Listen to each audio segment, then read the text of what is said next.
एबसुनि गायसनगिरि गाहाय नेहाथारि रुंसारि कन'क नार्जारिनि खुंगा 12थि रुंसारि गोसोखां जोलुर बादायलायनाया दिनै जोबथा बादायलायनाया थुंगेबाय।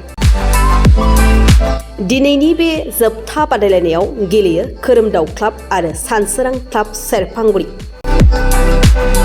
गोबाव सम दुलाराय बर' फरायसा आफादआव थानानै गोख्रों गाहाय नेहाथारि बिबान लानानै बर' हारिखौ गेरेमसा खालामनो नोजोरजों मेंनाय बानाय गैयाजासे गावनि बेसेनगोसा समखौ दोनथ'नानै हाबा मावबोनाय रुंसारि कन'क नार्जारिनि बिथांनि मुङाव रुपनाथ ब्रह्म गोसोखां गेलेग्रा फोथाराव थांनाय 12 अक्ट'बरनिफ्राय जागायनानै दिनै 21 अक्ट'बरसिम रामफलबिल गेलेमु आफादजों लोगोसे रामफलबिल दख'रा दुलाराय बर' फरायसा आफादा बिथांनि मुङाव जोलुर गेलेनाय हाबाफारिखौ खुंफुंबोबाय थादों। हाबाफारि बायदियै बराय बिबुंथि आरो फारौ बिरहोयो 30 नं सानजा क'क्राझारनि एमएलए लरेन्स इस्लारि बिथां लोगोसे गुबुन गुबुन दोलोनि सानसुमै बिथांमोनहाबो बाहागो लायो। दिनैनि बे जोबथा गोसोखां रुंसारि कन'क नार्जारिनि मुङाव जोलुर बादायलायनायाव देरहासार जायो खोरोमदाव क्लाबआ। बे समाव खौरांगिरिनि सिगाङाव मा फोरमायदों रामफलबिल गेलेमु आफादनि आफादगिरि बिजित कुमार नार्जारि बिथाङा।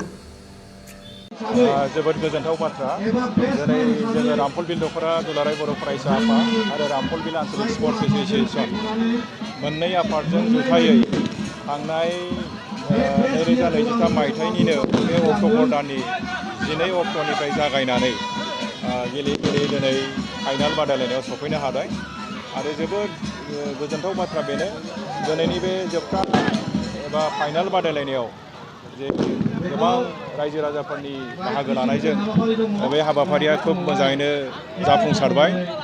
बेवहाय आङो गिबियावनो साबायखर बावहरनो लुबैदों जायफोर बिथांमोना जोंखौ गोबां बिथिंजों मदद खालामनानै बे हाबाफारिखौ जाफुंसार खालामबाय बै बिथांमोननिसिम आं रोजा रोजा साबायखर बावनायखौ जासिदों।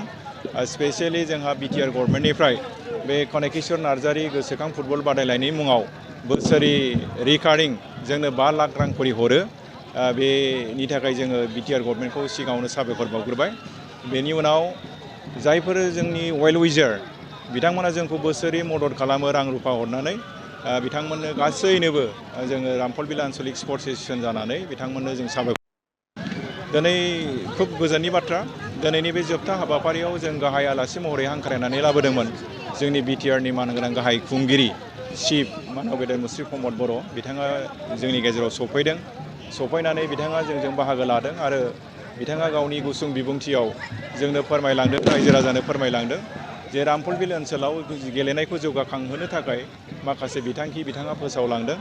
जोंनि बे रासायनिक फिल्डआव स्टेडियाम लुनायनि बाथ्रा बिथाङा फोसावलांदों आरो सबसे गोजोनथाव मोनसे बाथ्राखौ आं गोजोननायसिन मोनदों जे जोङो जाय गेदेमा बिथांखौ गोसोखांनानै मान होनानै जों बे खेलाखौ खालामबोबाय थादों बिथां कन'क नार्जारिनि मुङाव बिथांमोना काउन्सिलनिफ्राय स्पर्ट्सआव एक्सेलेन्ट एवार्ड बे एवार्डखौ कन'क नार्जारिनि मुङावनो होगोन होननानै फोसावलांदों। बिनि थाखाय आं जोबोद गोजोननाय मोनदों। दिनैनि फाइनाल बादायलायनायाव सफैनो हादोंमोन जोंनि सेरफांगुरि सानसोरां स्पर्ट्स क्लाब आरो मोनसेया जाबाय बिथांमोननि हेंथायै गेलेदोंमोन खोरोमदाव स्पर्ट्स क्लाब खालायगाव। बे मोननै हान्जानि गेजेराव खुब मोनसे एक्साइटेड गेम माने नायगिरिफोरनि थाखाय मोनसे खहाब गोनां बे गेलेनाय बादायलायनाया जादों आरो बे गेलेनाय बादायलायनायाव गेलेनाय समाव समान 1-1 गलाव ड्र' जानानै ट्राइब्रेकारनि गेजेरजों खोरोमदाव क्लाब खालायगावआ देरहासार जालांनो हाबाय। बान्था हिसाबै जोङो जोंहा मोनसे ट्रफि दं बेजों लोगोसे प्राइज मानि 30,000 रां देरहासार हान्जानो आरो जेननाय हान्जानो रानिं ट्रफिजों लोगोसे 25,000 रां बे एवार्डखौ जों होयो आरो बेजों लोगोसे जोङो एककालीन ट्रफि चेम्पियननिबो एककालीन ट्रफि एवार्ड दङ आरो रानार्स आपनोबो एककालीन ट्रफि एवार्ड दङ। बेजों लोगोसे बे गेलेनाय बादायलायनायाव जाय गेलेगिरिया गावनि रोंगौथिखौ देखायनानै साबसिन गेलेगिरि महरै सायख'जादों बे बिथांनो गंसे समायना ट्रफिजों लोगोसे नोगोद 2,000 रां बान्था जोङो होनाय जायो। फैगौ बोसोराव बेनिफ्राय साबसिन खुंनो जों नाजादों। फैगौ बोसोराव जोङो बेनिफ्राय साबसिन गेलेनाय बादायलायनायखौ खुंनो थाखाय नाजादों। गुबुन गिदिर गिदिर हान्जाफोरखौ लाबोनानै गेलेहोनायनि सिन्थाधाराखौ जों खालामदों। मानो होनोबा गिदिर गिदिर हान्जायाव मोजां मोजां गेलेगिरिफोर थायो, बिथांमोननि स्किल, बिथांमोननि गेलेनायनि आदब बेखौ जाहाथे जोंनि ओनसोलनि गेलेगिरिफ्राबो नुनानै सोलोंनायनि खाबुखौ मोन्थों। बिनि थाखायनो जोङो हागौमानि मोजां मोजां हान्जा, गोजान गोजाननि हान्जाफोरखौ लाबोनानै बे खेलायाव बाहागो लाहोनायनि सिन्थाधाराखौ जों खालामदों। बाजाज बाइक लाग्राफोरनिसिम मोनसे गोनांथार फोसावथाय। क'क्राझार सहरनि दावहारु अट' एजेन्सिया दासान्दि फेस्टिभेल एन्ड एक्सचेन्ज अफार होगासिनो दं। एसेल' बिबांनि रां होग्रोनानै गाव गावनि लुबैनाय बाजाज बाइकखौ बायनो हागोन। बे सोलिफु फेस्टिभेल एन्ड एक्सचेन्ज अफाराव बाजाज कम्पानिनि गासैबो मडेलनि बाइक जेरै पालसार, सिटी, प्लेटिना, एवेन्जार, डमिनार आरो गोदानै लन्च जानाय बाजाज मडेलनि पालसार N150 खौबो मोननो हागोन।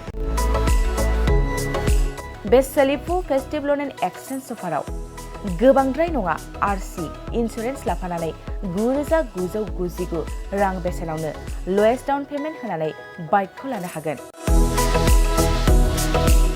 नोंथांमोना क'क्राझार सहरनि दावहारु अट' एजेन्सिजों लोगोसेनो कारिगाव फेस्टिभ आउटलेट, दतमा फेस्टिभ आउटलेट आरो बडगाव फेस्टिभ आउटलेट ब्रान्च श'रुमावबो होबाय थानाय फेस्टिभेल एन्ड एक्सचेन्ज अफाराव फैनानैबो लानो हागोन। मोजांसिन बाथ्राया बेसोबावदि दावहारु अट' एजेन्सि श'रुमनिफ्राय बाइक बायग्राफोरनो 5 लिटार पेट्रल आरो गंनै हेलमेटबो फ्रि एसवेर्ड गिफ्ट महरै हरनाय जागोन। अब्ला दानो बुकिं खालाम 6003991187 नङाब्ला 8822018193 जानबुं अनजिमायाव।